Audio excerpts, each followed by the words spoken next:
Okay, so in this video we're going to look at some further ideas about multiplication. In the previous video we looked at these kind of methods that we've got here, but now I'm going to start with just something a bit simpler and think about working just horizontally. So let's start with 6 times, let's say 14. And instead of going for a standard algorithm or one of these grid methods, instead, let's try and do the same thing that we did with addition. Let's bring this down. And if we bring this down, we're going to have to bring this up. So we're changing the numbers, but keeping the result the same. How do we do that? Well, 6, let's bring it down to 3. What have we done there? We haven't subtracted 3. All we've done is divided by 2. In other words, we've halved it. So what we're doing here is if we do one thing to one side, we do the opposite thing or the inverse thing to the other side. If we halve this side, we're going to double this side. So it's times 28. 3 times 28 is actually quite a more useful thing to think about here, because we can imagine it in terms of addition. So in other words, 3 28s are just 28 plus 28 plus 28. Now that's more useful because then we can imagine how it can be that we could get the answer here. So 28 and 28, well, that's nearly 30, 30, 30. So we could rewrite this 3 times 30. And what did we do? We increased it by 2 each time, so we now must subtract 2 3 times. So it's 3 times 2. So this is a little bit complicated, I suppose, but it's a way of showing you that if you're fluent with numbers, you can really rearrange them in all sorts of different ways and get an easier calculation to deal with. So 3 times 3 is 90. And so get a more reliable result. You need to know how to manipulate numbers so that you can work with them more fluently. Alright, let's try something a little bit different. We're going to try and drop the multiplication symbol now. And we're going to use a little bit of algebra just to help us to do that. So any number A can be multiplied not only by another number, by itself. And then we say it's been squared. So a squared is another kind of multiplication, and this time we don't need the multiplication symbol. Another thing we can do, let's subtract, this time from a different kind of multiplication. So we're going to say on the other side of the subtraction, 4, let's say, BC. Now don't get confused by the algebra here. I'm immediately going to put some values in here so we take it back out of the algebra into number calculation. But for the moment, just notice that what I've done is I've dropped the multiplication symbol because in algebra it's conventional not to use it. Okay, let's get our values then. So we can use anything in here, but let's say A equals 7, B equals, let's say, 6, and C, one fairly large number here, is 8. So we've got A equals 7, 7 squared. 7 squared is 7 times 7, so let's write it out with the multiplication symbols this time. Subtract 4 times 6 times 8. Okay, so far. But we want to get rid of these multiplication symbols and make it more like the algebra that we've got up here. So 7 times 7 we write as 7, let's put our equal sign in, 7 squared. Subtract 4, and we're going to use brackets this time. 4 times 6 times 8. So no multiplication symbols anymore, and we're just working with brackets and this index here, the exponent of 2, which gives us this idea of squaring a number. Okay, let's work it out. 7 squared is 49. 4 times 6, well, 2 times 6 is 12, so 4 times 6 must be 24 times the 8. and in the next line we're going to multiply out the 24 and the 8. Let's just think a little bit how we're going to do that. We can do our upping and downing again. That will work quite well with this. So our 4 we can bring up front as well. So our 4 can become, our 8 can become 2. This time let's put the 24 in the bracket. But if we divided by 4, we quartered this 8, then we've got to multiply this by 4. So 24 becomes 48 times 2, 96. So just to recap, what we did there is first of all we changed the order, so we commuted it. So we brought the 8 out here and the 24 in here. And one side we brought down to 2, so we quartered it, we divided by 4, and the other side we went up by a factor of 4, scale factor of 4, so we increased it to 96. Okay? Right, now we're ready to multiply this out. So 49 subtract 2 times 96 is 192. And if we're not entirely sure that we've got that right, we multiplied that in our head. Another way of thinking about this is 2 times 100. But again, if we upped this by 4, and we did that twice, then we subtract by 8, 200 subtract 8 gives us 192. Okay, now we're left with something which again we might be slightly worried about. We've got a subtraction. One side is bigger than the other, and it's the side that we want to subtract from, so our answer is going to go into the negative. And just to make sure we don't make a mistake, we'll put our negative sign first. Now, we're going to change this around a little bit because 49 subtract 192 doesn't sound very good. We want to make sure that this number that we're subtracting is a nice friendly number. So let's just get rid of the negative for the moment then. Let's just change the game here. So you should be familiar with this by now. We're going to increase this number here to 200. And that means because we increased this number, it's a subtraction. We do exactly the same on the other side. So we've got 49 plus 8 gives us 57. Alright, now we're going to do our subtraction. So we put our negative sign in here, and we're looking for the difference between 200 and 57. Well, the difference if we subtracted 57 from 200 would be 143. So if we put our negative sign in there and put 143, will this be the same result? Yes, it should be, because if we add 200, we get up to 0, and then above 0 to 57. It seems to be correct, so we've got the right result.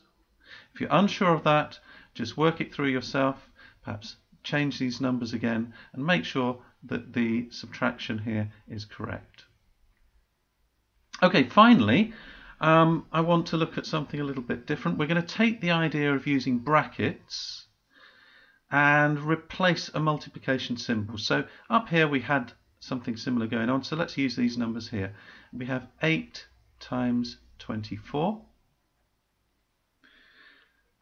Well, 8 times 24, we want to drop the multiplication symbol, so we say 8 times 24 like that. 24, we've said in an earlier video, is the same as 20 add 4. So we can simply rewrite this 8 times 20 add 4. And now what we can do is multiply these out. 8 times 20 and 8 times 4. And this is called distributing. We're going to distribute the 8 across everything in the brackets. So we've got 8 times 20 gives us 160.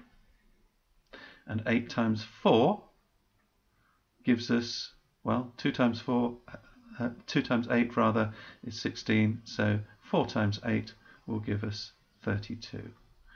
And that was the answer we got before, 192. So the distributive law is really useful as a way, if we're going to split numbers, or we have this situation where we've got an addition in brackets and we've got something else on the outside, then we can just happily multiply it out, remove the brackets, and end up with the answer in the way that we did here.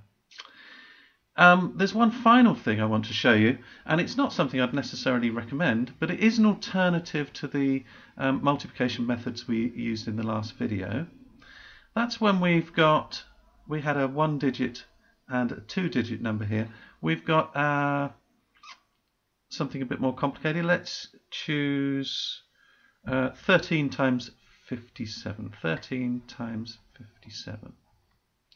Now I've chosen these numbers because we can't up and down these. They're not divisible very easily, so we just have to stay with 13 and 57. We can't make it simpler that way. But what we can do is use our ideas about distribution here. So we're going to change these numbers to, so 13 becomes 10 plus 3 and times, in fact we don't need the times symbol now because we're using brackets, so I'm just going to erase that. So we've got 10 plus 3 times 50 plus 7. So as I say, I'm not sure I would necessarily recommend doing this, but it's possible, so let's experiment with it and see where it gets us. Okay, now the technique I'm going to use is sometimes called foiling, and that's because when you multiply this out, you've got to remember to use every combination here that's possible. If we look over here, we only had to multiply the 8 out twice. We had to distribute it across the 20 here and the 4 here. But here we've not only got to distribute the 10, but also the 3. So the combinations multiply, and we've got to make sure we get the answer right. So we've got to combine it 4 times, or distribute it 4 times.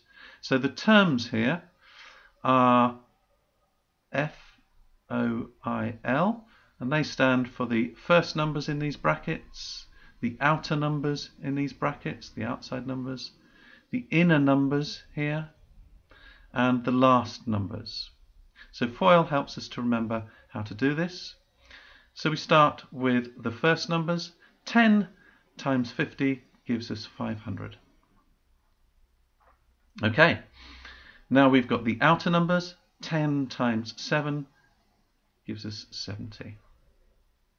The inner numbers, 3 times 50, 150. And the last combination that we've got is the last numbers. So we've got 3 times 7 gives us 21. Okay, we can reorder this. So make it into 650 plus 91. In other words, we took the 150, brought it up front, added it to the 500 to make 650. We took the 70 then, added it to the 21 to make 91. We've still got something that's a little bit difficult, and I'm going to do something here actually which is using not the distributive law but the associative law. So I'm going to just split this 91, and you'll see how this works as I work it out. So we'll start with the 650 but add it this time to 50 plus 41.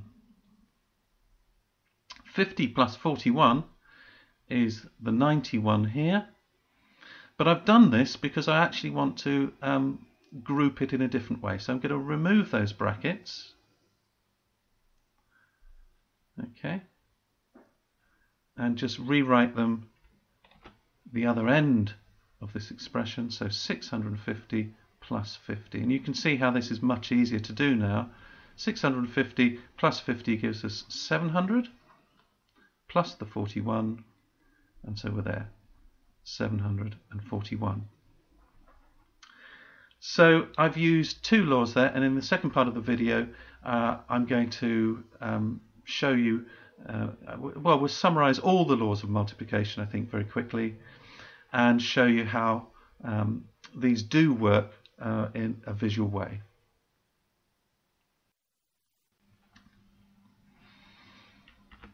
Okay, so now let's look at some diagrams, and I've just sketched very roughly two things that will help us think about this whole idea of multiplication. So the first thing I want to think about is the law of commutativity. So let's write that out. Commutativity. Now, commuting, I suppose, is moving from one place to another, and commutativity is much the same sort of thing, I suppose. It's changing the order within the multiplication. So we've got we've got a stack here, and we've got 2 times 4. This is how high the stack is, and the depth here is 3.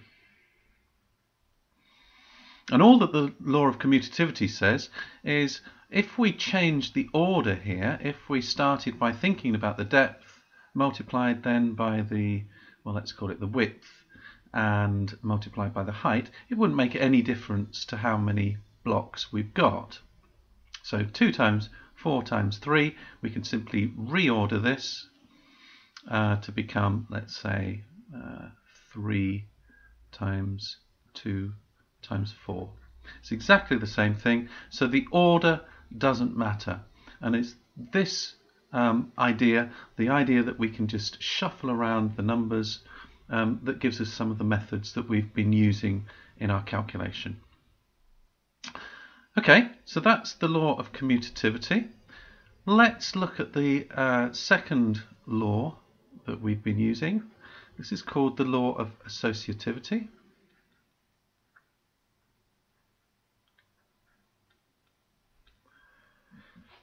So, as we said just now, the idea of associating things is really about grouping. So, if we take these numbers again, just to keep things simple, if we had, let's put them in a different order again, 2 times 3 times 4. If we had some brackets around here, which are telling us to do this first, so 3 times 4, that would give us a different set of numbers to if we wrote this out as 2 times 3 times 4. So all the law of associativity says is that we can group things in different ways, and it makes no difference, once again, to the final result, as we've seen. Now the final law, I think, is probably the most difficult for us to get our heads around, and so we'll take this a little bit more carefully. So distributivity.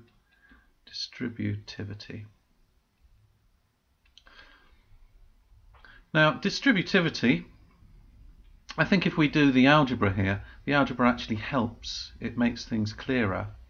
We said that any number that's outside a bracket, where we've got some terms inside the bracket that we're adding or subtracting, well, if we've got b plus or minus c, we can multiply out and remove those brackets like this.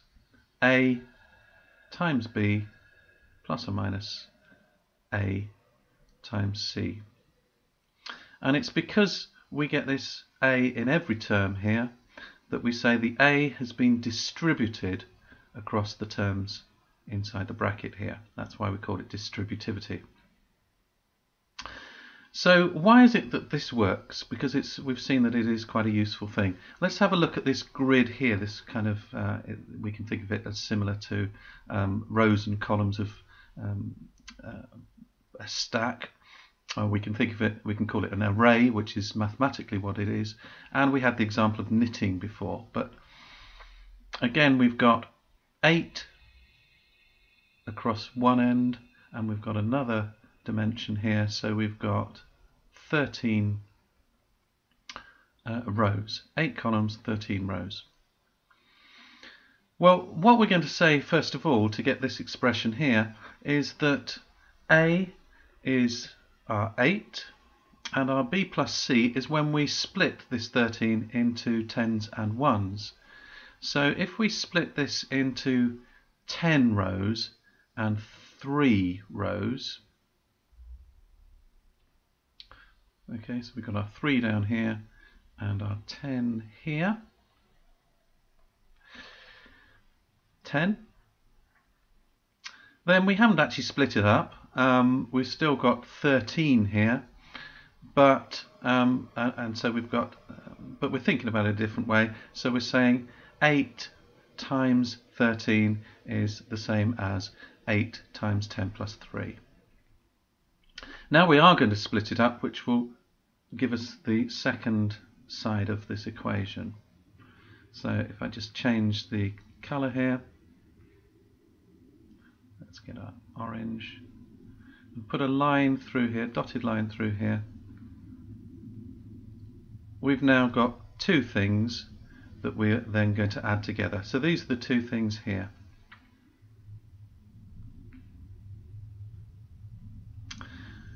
So what we're saying is that 8 times 10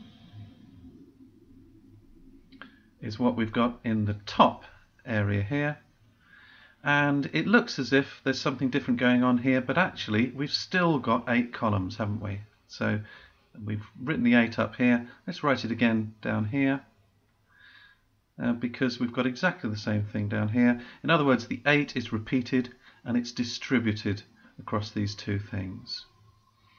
So I hope that illustrates why the law of distributivity works. Don't be put off by the names. They're long sounding names, but all they mean, commutativity means changing the order, which we can do with addition and multiplication. Associativity is similar. We can group things in any way that we like. And distributivity has this property that when we're multiplying terms in a bracket, we just multiply them out and we get the same result. So I hope that's helpful. I hope it encourages you to be more flexible in your calculations with multiplication and develop a more fluent way of thinking about problems, playing around with them and finding for yourself what the best way of achieving the getting to the right answer and achieving the result that you want. Okay.